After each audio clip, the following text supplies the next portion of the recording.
ფოტოხაფანგები, მუდმივი მონიტორინგი და მკაცრი კონტროლი სახელმწიფო ტყის ქურდების წინააღმდეგ. ხარაგაულში ტყის მასივში დამონტაჟებულმა ფარულმა კამერამ უკანონო ჭრის მორიგი ფაქტი დააფიქსირა. სამართალდამცავი, რომელსაც მოპოვებული წიფელი მალულად გადაჰქონდა, იდენტიფიცირებულია. მიმდინარე წლის პირველ ნახევარში თითქმის 1000-მდე დარღვევა გამოვლინდა, 40-მდე იატაკქვეშა სახერხი საამქრო დაელუკა, 100 საქმეზე კი გამოძიება დაიწყო.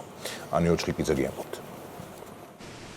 24 საათიანი მეთვალყურეობა და თანამედროვე ტექნოლოგიები ტყის დასაცავად ეროვნული სატყეო სააგენტო უკანონო ტყისარგებლობის წინააღმდეგ ბრძოლას განაგრძობს. ხარაგაულში ტყეში განთავსებულმა ფოტოხაფანგმა ხე-ტყის მასალის უკანონო მოპოვების ფაქტი დააფიქსირა. ადგილობრივი მცხოვრები, რომელსაც უკანონოდ მოპოვებული წიფელი და რცხილა ავტომობილით მალულად გადაჰქონდა, იდენტიფიცირებულია და პასუხისგებაშია მიცემული.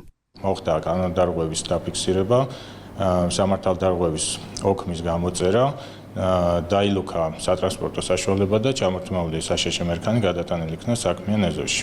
სააგენტოს მონაცემებით, მხოლოდ ივნისში 72 სამართალდარღვევა გამოვლინდა, ხოლო პირველი 6 თვის ჯამურმა რაოდენობამ დარღვევის 391 ფაქტი დააფიქსირა. გარემოს დაცვისა და სოფლის მეურნეობის სამინისტროს მიერ გატარებული სატყეო რეფორმის ძირითადი მიზანი, ტყის დაცვისა და ტყით სარგებლობის პრაქტიკის გაუმჯობესებასთან ერთად მონიტორინგისა და კონტროლის მაქსიმალურად გაძლიერებაა.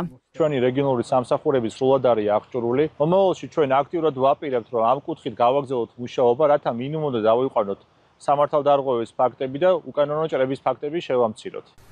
უკანონო ტყით სარგებლობასთან ბრძოლა მასშტაბურია. 2026 წლის 1 იანვრიდან 30 ივნისის ჩათვლით გარემოს დაცვითი ზედამხედველობის დეპარტამენტმა სულ 946 სამართალდარღვევა გამოავლინა. აქედან 711 ფაქტი ხე-ტყის უკანონო მოპოვებასა და ტრანსპორტირებას უკავშირდება. დაილუქა 36 არარეგისტრირებული სახერხის საამქრო, ხოლო სისხლის სამართლის დანაშაულის ნიშნების შემცველი 100 ფაქტის მასალები შესაბამის უწყებებში გადაიგზავნა.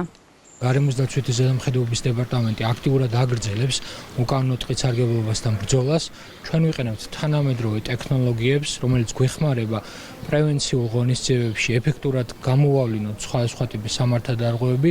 სახელმწიფო უწყებები ტყის რესურსების დაცვას მომავალშიც გამკაცრებული რეჟიმით განაგრძობენ. თანამედროვე ტექნოლოგიები და კონტროლის გამკაცრება კი კანონდარღვევების მინიმუმამდე დაყვანას ემსახურება.